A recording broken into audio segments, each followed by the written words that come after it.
O vapor do feijão ainda subia da panela no centro da mesa, mas o cheiro familiar de tempero caseiro parecia não alcançar João.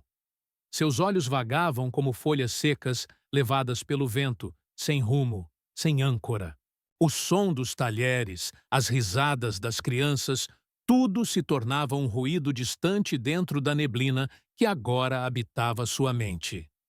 "Quem são vocês?" Ele perguntou com a voz fina, quebrada. "O que fazem na minha casa?" A frase caiu como uma bomba. Rosa sentiu o chão sumir sob seus pés. O homem que dividia com ela 35 anos de vida, de lutas e de afeto, agora a olhava como se fosse uma estranha. As lágrimas vieram sem aviso, escorrendo silenciosas, enquanto ela tentava se aproximar. Mas ele recuou, não por maldade, mas por puro terror. "Socorro! Alguém me ajude!" João gritava, derrubando a cadeira num estrondo que fez as crianças se encolherem no colo das mães. Mariana levou a mão à boca, tentando conter o choro. O dia que deveria ser de risos e sobremesas em família se tornava um filme de horror ao vivo, e ninguém sabia o que fazer. Rosa buscava refúgio em fotos no celular. Mostrava o casamento, os netos, os aniversários. "Lembra desse dia, João? Lembra de mim?" Falava como quem segura uma corda prestes a arrebentar. Mariana tremia enquanto ligava para o médico. Os netos choravam baixinho, sem entender por que o avô parecia com medo deles. E João? João tremia, suava. Procurava na parede uma saída daquele labirinto sem portas. A insulina, a metformina, o controle religioso dos remédios, nada havia evitado aquele colapso da mente. Nada havia protegido sua história da invasão silenciosa do esquecimento. 3 horas depois, ele piscou devagar. Olhou ao redor, confuso, e perguntou: "Por que estão todos me olhando assim?" Para João, era só mais um domingo em família. Para Rosa e os filhos, era o dia em que entenderam que o diabetes tipo 2 não estava mais só no corpo. Estava roubando a mente. E o João que conheciam começava a desaparecer diante dos olhos. João Pereira sempre teve orgulho da própria mente. Não era só boa memória. Era uma memória afiada como navalha. Aos 58 anos, ainda sabia de cor os números de processos que fechou 10, 15 anos atrás. Lembrava datas, prazos, centavos. No escritório de contabilidade, não precisava de planilha. Era ele quem corrigia as planilhas dos outros. O computador humano, diziam com admiração. Os dedos dançavam sobre a calculadora como se tivessem coreografia. A mente, uma engrenagem perfeita, a rotina era sua religião. Acordava às 5h30, sempre no primeiro toque do despertador. O cheiro do café coado enchia a cozinha, enquanto Rosa passava manteiga no pão francês, do jeito que ele gostava, com a casca crocante e o miolo quentinho. Sentavam à mesa em silêncio confortável, o rádio baixinho anunciando o trânsito da manhã. Depois, camisa passada, pasta na mão, João saía de casa às 7 em ponto, como um ponteiro de relógio. Voltava às 6, jantava vendo o jornal. Dormia às 10. Sem surpresas, sem desvios. Rosa era o eixo que equilibrava tudo. Companheira de 35 anos, professora aposentada, firme como uma rocha e doce como chá de camomila. Conheceram-se num baile de carnaval. Ele de camisa branca engomada, ela com um vestido azul que ele nunca esqueceu. Nunca. João lembrava a música, o perfume dela, até o calor da mão quando dançaram pela primeira vez. Daquele momento em diante, construíram juntos um lar sem luxo, mas cheio de dignidade. As filhas, Patrícia e Mariana, eram seu maior orgulho. A mais velha, médica pediatra, carregava a precisão do pai no sangue. A mais nova, professora como a mãe, era quem ligava toda quarta-feira, pontualmente às 7 da noite. Os netos, então? João sabia o nome de cada pelúcia, os horários dos desenhos favoritos, até qual deles tinha medo de trovão. No escritório, João era referência. Relatórios que pareciam feitos com régua, planilhas tão organizadas que davam gosto de ver. Sua mesa era espelho da sua mente. Canetas em linha reta, papéis numerados, arquivos com nomes perfeitos. Não havia espaço para falha. Não havia espaço para esquecimento, mas a falha veio. Devagar, sorrateira. Um cálculo errado aqui. Uma data esquecida ali. O João, que nunca errava, nunca esquecia, começou a tropeçar em si mesmo. E foi assim que o diabetes entrou. Não com alarde, mas como um ladrão que rouba aos poucos. Primeiro a energia, depois os detalhes, depois a memória. Antes do diagnóstico, João era isso. Um homem que dominava números, horários, rotinas. Um homem que acreditava que a mente era sua maior fortaleza, sem saber que ela já estava sendo invadida. Começou com uma sede que não fazia sentido. João bebia copo após copo de água, e ainda assim sentia a boca como papel seco, a garganta arranhando como areia. Rosa até brincava. Vai abrir um poço dentro de você, homem? Mas o tom bem-humorado desaparecia rápido, principalmente nas madrugadas em que João levantava de hora em hora para ir ao banheiro, tropeçando no escuro, com olhos fundos de cansaço e humor ranzinza de quem não descansava nunca. A balança virou inimiga silenciosa. João, sempre estável nos 75 quilos, começou a ver o ponteiro subir, centímetro por centímetro. O cinto apertava, as camisas já não fechavam no colarinho. A barriga crescia rápido, mas a fome era ainda maior. Um buraco que nada preenchia, especialmente quando o doce aparecia. Um dia, Rosa encontrou na gaveta do escritório um punhado de embalagens amassadas de chocolate, escondidas, como contrabando de um vício negado. Depois veio o formigamento. Primeiro sutil, só de manhã. Depois, um zumbido constante nos pés, como se andasse sobre lã. Os dedos pareciam alheios ao próprio corpo. João tropeçava em degraus conhecidos, deixava copos caírem da mão. Culpava o cansaço. Mas dentro dele crescia um medo abafado. O medo de que algo estivesse realmente errado. Foi Patrícia, a filha médica, quem o encarou com firmeza. Pai, isso não é só estresse. Vamos fazer exames.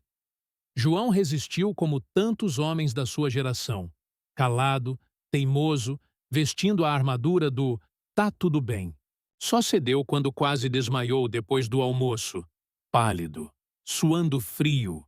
Diante de colegas perplexos, no laboratório, o cheiro de álcool e desinfetante trouxe uma ansiedade que ele não lembrava de sentir desde os tempos de exército.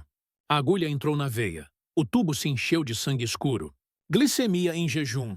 320. O médico repetiu o teste. 318. Hemoglobina glicada. 11%. Diabetes. Tipo 2. Seu João. Em estágio avançado. As palavras não vieram como diagnóstico. Vieram como sentença. Rosa apertou a mão dele com força. João sentiu um arrepio na espinha. A imagem do pai invadiu sua mente. Os olhos opacos, os rins falhando, a cadeira de rodas. O médico falava sobre metformina, dieta, caminhada, controle, mas João não ouvia nada.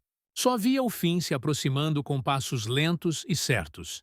Saiu da consulta com uma sacola de medicamentos e um glicosímetro nas mãos. Olhava o aparelho como se fosse uma algema. No carro, Rosa tentava quebrar o silêncio, falar em recomeço, mas ele não respondia. Observava o mundo pela janela, o trânsito, as pessoas apressadas, e sentia a própria vida escorrendo por entre os dedos, invisível, irrecuperável, como a água que agora tanto bebia sem jamais saciar. Nos primeiros meses, João fingiu que tinha controle. Religiosamente, tomava os comprimidos, furava o dedo 3 vezes por dia, anotava os números em uma caderneta azul que Rosa comprara com carinho. Mas a disciplina era só fachada. Escondido no fundo da gaveta, o brigadeiro da padaria. No armário do escritório, um pacote de bolachas abertas. Só hoje, ele dizia, como se o corpo esquecesse também. O que não esquecia era a glicemia, que oscilava como uma montanha-russa desgovernada. De manhã, 90. Após o almoço, 380. Os picos deixavam João zonzo, suando frio. Os vales o deixavam tremendo, com fome de lobo. E a cada oscilação, seu corpo perdia um pouco mais da luta. As noites viraram tortura. O formigamento nos pés deu lugar a uma queimação incandescente. 1000 agulhas invisíveis, espetando ao mesmo tempo. João revirava-se na cama como peixe fora d'água. E Rosa, sempre ao lado, tentava aliviar com cremes, compressas, preces. Durante o dia, o terror era outro. Dormência total. Um prego atravessou a sola do sapato no quintal e ele não sentiu. Rosa gritou ao ver o sangue escorrendo e João só então percebeu. O pé estava em silêncio. Depois vieram os esquecimentos. No começo, detalhes. Esqueceu o aniversário de casamento, pela primeira vez em 35 anos. Rosa disfarçou, sorriu torto, mas os olhos dela gritavam tristeza. Depois, João começou a se perder nos próprios hábitos. Chegava atrasado, esquecia reuniões, entregava documentos com erros absurdos. O chefe, antes compreensivo, já franzia a testa. João, isso não é você. Um dia, voltando do almoço, ele se perdeu. A 3 quarteirões do escritório, uma rua que caminhava há décadas. Mas naquele dia tudo parecia estranho. Prédios que não reconhecia. Placas que não faziam sentido. João sentou-se na calçada e ligou para Rosa, chorando. Vem me buscar. Por favor. Eu não sei onde estou. Os apagões ficaram mais frequentes. No meio de uma ligação com Mariana, sua filha mais nova, ele perguntou com voz estranha. Desculpa, quem é você mesmo? Do outro lado da linha, o silêncio foi um soluço contido. Sou eu, pai. Mariana? Ele pediu desculpas com vergonha. Mas minutos depois repetiu. Qual é mesmo seu nome, querida? A metformina já não bastava. A insulina foi introduzida com ares de derrota. João tentou aplicar sozinho, mas as mãos tremiam demais. Rosa teve que fazer por ele. A primeira picada foi mais emocional do que física. A ardência sob a pele, a marca roxa, o olhar perdido. Ele se sentia um fardo. Um homem desmontado. O trabalho desabou de vez. Esquecia senhas que usava há anos. Entregava o mesmo relatório 3 vezes, jurando que era a primeira. Erros bobos em contas que, antes, fazia de cabeça. O computador virou um enigma. O chefe sugeriu uma licença. João resistiu. Até o dia em que imprimiu um documento errado pela 3ª vez e não conseguiu explicar por quê. Saiu do escritório numa tarde cinza, com a chuva batendo no vidro do carro. Carregava uma caixa com seus pertences e um silêncio pesado no peito. Sabia que, daquela porta para fora, não era só o trabalho que deixava para trás. Era uma parte de si. O domingo começou com cheiro de lembrança. Rosa acordou cedo, como fazia há décadas, e foi direto para a cozinha. Feijoada completa. O prato favorito de João. O som do alho estalando no óleo. O perfume do bacon invadindo a casa. As panelas fervendo como se a rotina fosse escudo contra o inevitável. João tomou sua insulina como de costume. Conferiu a glicemia no visor do aparelho. 140. Razoável, pensou, com aquele suspiro que só quem já vive na corda bamba entende. Ajudou a arrumar a mesa com um cuidado quase cerimonial. Os pratos de porcelana herdados do casamento, os guardanapos bordados por Rosa quando ainda era noiva, os talheres que a sogra tinha guardado para ocasiões especiais. E domingo com os netos, para ele, era a mais especial de todas. Ao meio-dia, a casa foi tomada por vida. As filhas chegaram com os netos no colo e alegria nos olhos. O pequeno João subiu no colo do avô, como quem sobe no colo do mundo. Pedro queria mostrar um jogo novo. Ana desenhava flores com lápis de cor. João ria alto, contava causos antigos, puxava memórias da juventude como se fosse um contador de histórias. Parecia bem, melhor do que em muito tempo. Mas então sentaram-se à mesa. E algo mudou. João encarou o prato como se fosse um quebra-cabeça indecifrável. Pegou a colher. Largou. Tentou o garfo. Desistiu. Os olhos, que segundos antes brilhavam de alegria, agora estavam vazios. Uma neblina espessa parecia ter se instalado atrás daquelas pupilas. Está tudo bem, pai? Perguntou Patrícia, já com a intuição aguçada pelo instinto de filha e o olhar clínico da médica. João levantou a cabeça devagar. Varreu os rostos com o olhar perdido, como quem procura uma saída que não existe. O silêncio caiu como um abismo. Quem são vocês? Ele perguntou. A voz saiu baixa, como de uma criança perdida. O que fazem na minha casa? Rosa levantou-se num pulo. As lágrimas já escorriam antes mesmo que ela percebesse. João!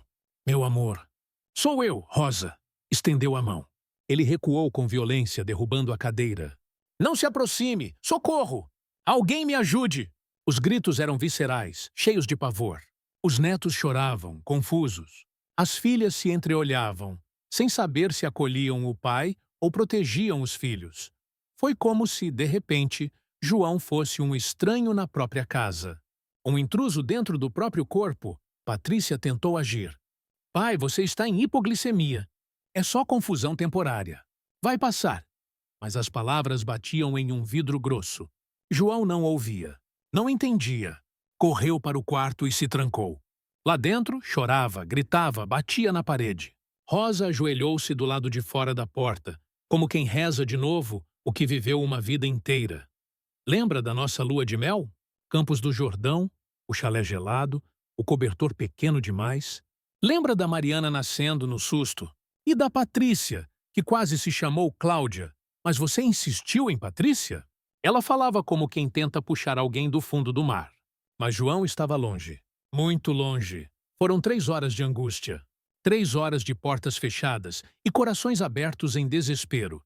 Quando, enfim, a maçaneta girou, ele apareceu com os olhos inchados, a roupa suada, o corpo abatido. O que aconteceu? Perguntou genuinamente confuso. Por que vocês estão chorando? Para ele, parecia que havia tirado um cochilo. Para a família, foi como assistir o homem que amavam desaparecer diante dos olhos. No pronto-socorro, a cena se repetia como um filme já conhecido. Fila longa, cheiro de hospital, médico jovem demais para parecer seguro. Glicemia, 70. Hipoglicemia severa. Isso pode causar confusão mental, explicou, como quem fala sobre algo corriqueiro. Mas Rosa sabia. Todas aquelas horas de pânico não tinham sido só glicose baixa. Tinha algo mais. Algo mais sombrio, mais profundo.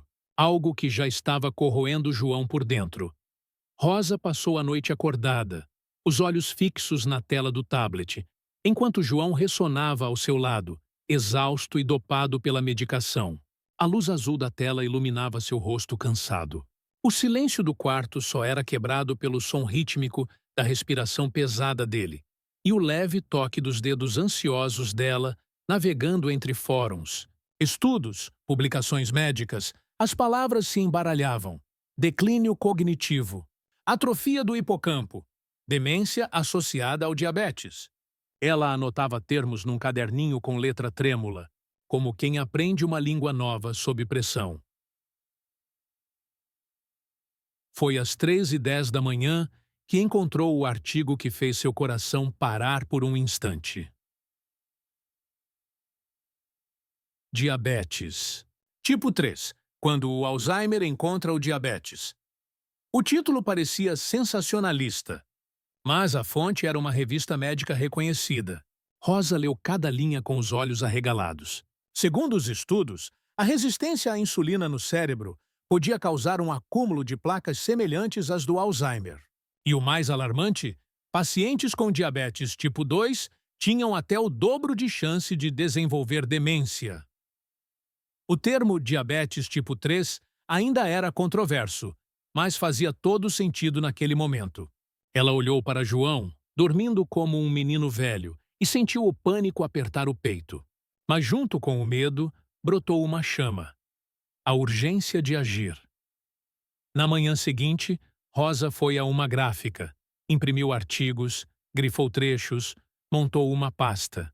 Ligou para o melhor neurologista da cidade e marcou consulta sem hesitar, mesmo sabendo o quanto custaria. Quando João perguntou para onde iam, ela apenas respondeu: exames de rotina, amor.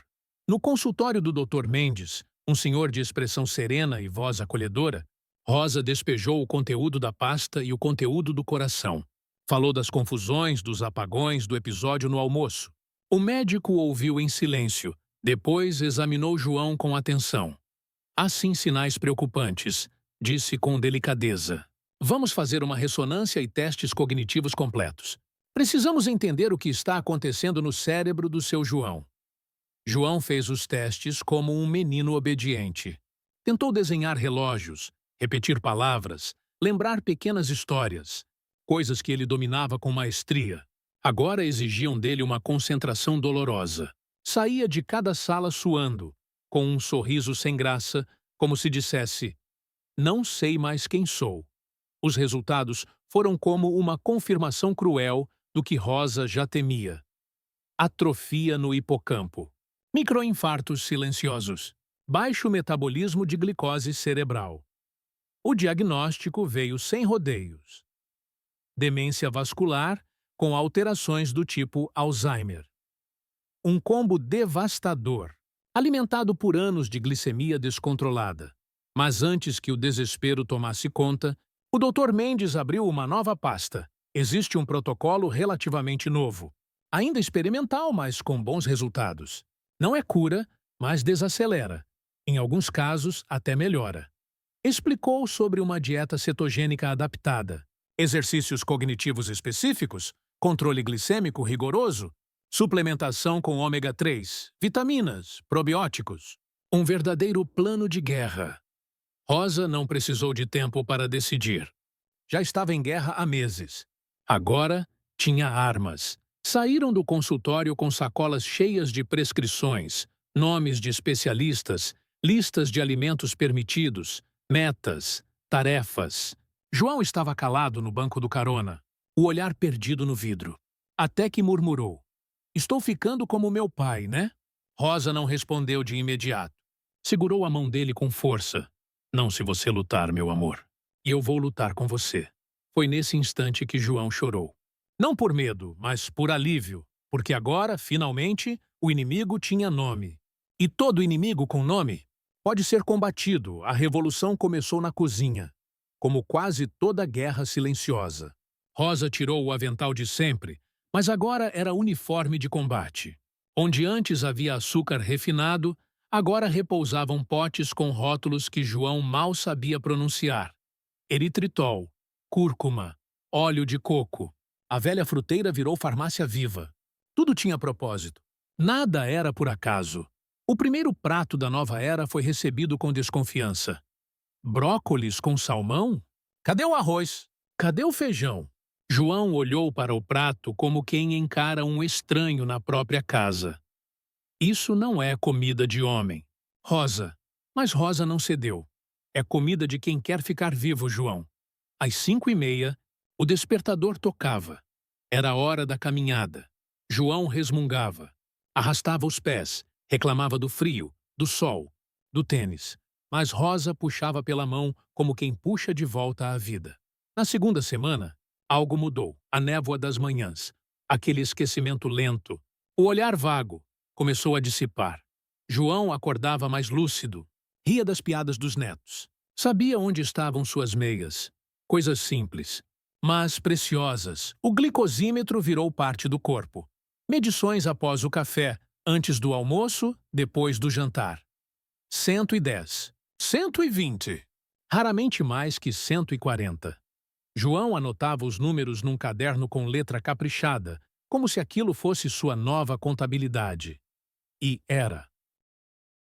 Mariana vinha à tarde para ler com ele. Lia alto, pausadamente, depois perguntava: e aí, pai? O que entendeu? No começo, João esquecia no meio da frase, mas depois de um mês, começou a recontar as histórias, lembrava de detalhes. Corrigia a filha. Sua entonação no personagem tá fraca. Mariana. A fisioterapia era outro campo de batalha. João passava os pés em tapetes de borracha, pisava em bolinhas texturizadas, alternava água quente e fria. A dor era real. A frustração, diária. Mas os tropeços diminuíram. O medo de cair deu lugar a um passo mais firme, mais seguro. A maior mudança, porém, não foi no corpo. Foi na alma. João parou de se esconder da doença. Passou a ir às reuniões do grupo de apoio, no centro comunitário. Lá conheceu seu Carlos, um guerreiro de 70 anos com 20 de diabetes nas costas e uma lucidez de dar inveja. O segredo, João, não é controlar a doença, é não deixar ela controlar você. João ouviu aquilo como quem escuta uma verdade antiga, enterrada. 6 meses depois, no novo teste neurológico, os números surpreenderam. A progressão havia desacelerado. Alguns marcadores até mostravam reversão. O Dr. Mendes ajeitou os óculos e sorriu, genuinamente. Você está reescrevendo sua história, João. Ainda havia lapsos. Sim, momentos em que esquecia onde colocou a chave, ou confundia os horários. Mas não havia mais pânico. Só vigilância. Só estratégia. Só amor. Aos domingos, a mesa voltava a se encher. Pedro, Ana, o pequeno João, agora sabiam que o avô lembraria seus nomes. João contava histórias. Repetia algumas, sim, mas com brilho nos olhos, com alma presente. E Rosa, ao lado dele, olhava tudo em silêncio. Sabia que a guerra não havia terminado, mas que, ao menos por agora, eles estavam vencendo batalhas. Juntos. O sol entrava pela janela da sala como um abraço morno. Era domingo. Mais um, exatamente um ano depois daquele almoço que quase levou João embora. A mesa era a mesma. Os rostos também. Mas tudo tinha mudado. A feijoada fumegava no centro, só que agora repaginada. Menos gordura, mais legumes, porções medidas com amor e estratégia. João, com o guardanapo dobrado no colo e o glicosímetro no bolso da camisa, olhava ao redor como quem fotografa com os olhos, registrando, guardando, agradecendo. Rosa, com o avental florido, sorria com uma leveza que há muito ele não via. Mariana, agora sua companheira de caminhadas diárias, cortava o arroz de couve-flor com garfo de prata. Patrícia observava tudo com aquele olhar de médica disfarçado de filha atenta. E os netos, crescidos, barulhentos, maravilhosamente vivos, corriam pela casa como se a infância fosse eterna. Ana, a de 7 anos, parou ao lado do avô e pediu, sem nem perceber o impacto da frase. Vovô, conta aquela história do dia que você esqueceu nosso nome? João respirou fundo. O sorriso veio, mas por trás dele havia uma cicatriz invisível. Foi o dia em que aprendi que o diabetes não brinca de ser leve. Mas também foi o dia em que aprendi a lutar de verdade. Rosa serviu a sobremesa. Mousse de abacate com cacau, sem açúcar. Um luxo que João havia aprendido a amar. Entre uma colherada e outra, ele tirou o glicosímetro do bolso. 115. Estável. Orgulho puro. Pegou o celular, abriu o aplicativo que Patrícia instalara, onde registrava tudo. Refeições, humor, caminhada, insulina. Era mais que dados. Era um diário de guerra e de vitórias. Aprendi uma coisa nesses meses todos. João começou, com a voz segura de quem voltou a se reconhecer no espelho. O diabetes tipo 2 não mora só no sangue. Mora no cérebro também. Cada pico de glicemia é um ataque lento à nossa memória, à nossa identidade. Eu ignorei. Achei que bastava tomar remédio. Achei que era só isso. Mariana, como sempre, já estava gravando. Registrava a voz do pai como quem recolhe tesouros. E o que você diria para quem está começando a passar por isso, pai? João olhou pela janela. O sol da tarde projetava sombras douradas sobre o chão. Que não espere o susto. Que não espere ver o medo nos olhos da família para entender. Cada esquecimento não é só coisa da idade. Pode ser um aviso, e aviso dado, meu amor. É chance de agir antes que seja tarde. O pequeno João escalou o avô. Sentou-se no colo, os olhos fixos nos dele. Vovô, você não vai esquecer meu nome de novo, né? A pergunta caiu como um sussurro pesado.